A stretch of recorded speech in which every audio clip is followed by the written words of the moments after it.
പഴയ PSC കോഴ വിവാദം പ്രേക്ഷകർ ഓർമ്മിക്കുന്നുണ്ടോ? നമ്മൾ പ്രമോദ് കോട്ടുള്ളിയെ പുറത്താക്കിയ സംഭവം. ആ PSC കോഴ വിവാദത്തിൽ പല പുതിയ ട്വിസ്റ്റുകളും വന്നു. റിപ്പോർട്ടർ TV ഏറ്റവും ഒടുവിൽ കൊണ്ടുവന്ന ആ ട്വിസ്റ്റ് പ്രേക്ഷകർ ശ്രദ്ധിച്ചിട്ടുണ്ടാവും. PSC കോഴ വിവാദത്തിൽ ഈ പ്രമോദ് കോട്ടുള്ളിയല്ല പണം വാങ്ങിയിരിക്കുന്നത്, മറ്റൊരാളാണെന്നും ഈ ശ്രീജിത്തിൻ്റെ തന്നെ ശബ്ദരേഖ നമ്മളിലൂടെയാണ് പുറത്തു വന്നത്. ഇപ്പോൾ PSC കോഴ വിവാദത്തിൽ പാർട്ടിക്ക് പരാതി നൽകിയിരിക്കുകയാണ് CPM-ൽ നിന്ന് പുറത്താക്കപ്പെട്ട മുൻ ഏരിയ കമ്മിറ്റി അംഗം പ്രമോദ് കോട്ടുള്ളി. കോഴ വാങ്ങിയത് കണ്ണൂർ സ്വദേശിയാണെന്നും തന്നെ കുടുക്കിയതാണെന്നുമാണ് പരാതിയിൽ പറയുന്നത്. റിപ്പോർട്ടർ പുറത്തുവിട്ട ശബ്ദരേഖയുടെ അടിസ്ഥാനത്തിലാണ് പരാതി.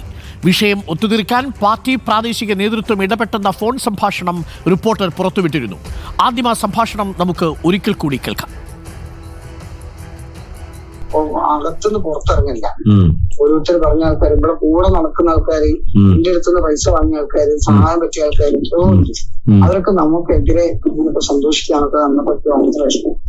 അതാണ്. അങ്ങനെ ഞാൻ സഹായിച്ചാണ് പറയാണ്, പാർട്ടി കുട്ടിച്ചോറെ വെട്ടണോ എന്ന് വെറുതെ വിടാൻ പാടില്ല. കൂടെ നടക്കുന്ന ആൾക്കാര്, കൂടെ നടന്ന ആൾക്കാർ പറയാ. അപ്പൊ നോക്കാൻ ഞാൻ ഫോണിൽ കുറെ റെക്കോർഡ് ചെയ്തിട്ടുണ്ട്. ഇപ്പൊ നോക്കാൻ അങ്ങോട്ട് നോക്കുമ്പോ ഈ വോയിസ് റെക്കോർഡും പ്രേമേട്ട വിളിച്ച റെക്കോർഡും എല്ലാ റെക്കോർഡ്സും എല്ലാം ഉണ്ട്. പ്രേമേട്ട വിളിച്ചതും ഞാൻ സുഷാജ് വിളിച്ചതും.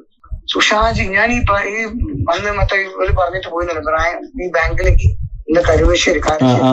അപ്പം ഞാനവിടെ വണ്ടി നിർത്തി ഇറങ്ങിയപ്പോ പറഞ്ഞു ശ്രീതാണ് ആവശ്യമാണ്. അപ്പൊ ഞാൻ ജിങ്ങളാണ് പ്രേമേട്ടൻ. അന്നപ്പോഴും മൂപ്പരാണ് ഞാൻ സുഷാജാണ്, കൂട്ടുകൂടി കൗൺസിലറാണ്. അന്നപ്പോഴും മുഖത്തൊന്നും അറിയില്ല. എന്നെ ഉള്ളിൽ പോയപ്പോഴാണ് ബാക്കിയുള്ളത്. അങ്ങനെയാണ് സുഷാജിന് ഞാൻ പരിചയം തന്നെ. നിങ്ങൾ ചോദിച്ചു നോക്കി, അങ്ങനെ എല്ലാം ചോദിച്ചു നോക്കി. അല്ല പറയണം, ഇപ്പൊ ഈ എല്ലാവരും ഇതുണ്ട്. പക്ഷെ ഞാൻ ഒരിക്കലും എന്ത് ചെയ്തില്ല, ഒരു സ്ഥലത്തും ഞാൻ പരാതി കൊടുത്തിട്ടില്ല, ഒരു ലെറ്ററിലോ. എന്നെ വിളിച്ചു, ഇനിയും ഭാര്യനെയും വിളിപ്പിച്ചു. നിങ്ങളൊന്ന് ചോദിച്ചു നോക്കി, പ്രേമേട്ടൻ NGO പ്രേമേട്ടങ്ങൾ അറിയോന്നറിയില്ല, നിങ്ങൾ ചോദിച്ചു നോക്കി എന്തൊക്കെയാണ് ശരിക്കും നടന്നത് എന്നൊന്നും അറിയാലോ. ഞാൻ ഇന്ന് എങ്ങനെയാണ് മൂപ്പര് അങ്ങോട്ട് കൊണ്ടുപോയത്? എന്നോട് ഇത് പറഞ്ഞിട്ടൊന്നല്ല കൊണ്ടുപോയത്, സത്യം. എന്നോട് ഇത് പറഞ്ഞിട്ടാണ് ഞാൻ ഒരിക്കലും പോവില്ല. കാരണം അങ്ങനെയൊന്നുമല്ല നടന്നത്. ഈ രചനോട് ഞാൻ പറഞ്ഞത് എന്തായിരുന്നു, രചന വെച്ച് എന്തൊക്കെയാണ് സംഭവം, എന്താ പ്രശ്നം അങ്ങനെ പറഞ്ഞല്ലോ. ഞാൻ പറഞ്ഞത് ഇങ്ങനെയൊക്കെയാണ് നടന്നത്. അപ്പൊ ഈ ഒരു കാര്യം ചെയ്യും, തൽക്കാലം ആയുഷ് മിഷനിൽ ഒരു സീറ്റ് എങ്ങനെയെങ്കിലും ഈ വിചാരിച്ച നടക്കു വെച്ച്. അപ്പൊ അവള് പറഞ്ഞു, അവിടെ ഒരു ഷൈനി നല്ല ആളുടെ ഞാൻ സംസാരിക്കായിരുന്നു. അപ്പൊ അവള് പറഞ്ഞു, ഷൈനി പറഞ്ഞ പ്രേമേട്ടനെ കാണാനാണെങ്കിൽ പ്രേമേട്ടനെ പോയി കാണുക.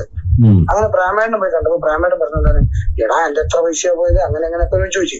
അപ്പൊ ഞാൻ പറഞ്ഞു, പ്രേമേട്ട അതല്ല, പ്രേമേട്ടയ്ക്ക് തൽക്കാലം എത്തി കിട്ടിയാൽ മതി. അപ്പൊ സൂപ്പർ പറഞ്ഞതാണ്, എനിക്ക് വെറുതെ ആവശ്യമില്ലാണ്ട് ഓരോന്ന് ചെയ്യണ്ട, ആർക്കും കൊടുക്കേണ്ട ആവശ്യമില്ല, ഇത് ഞാൻ വാങ്ങിത്തരാം.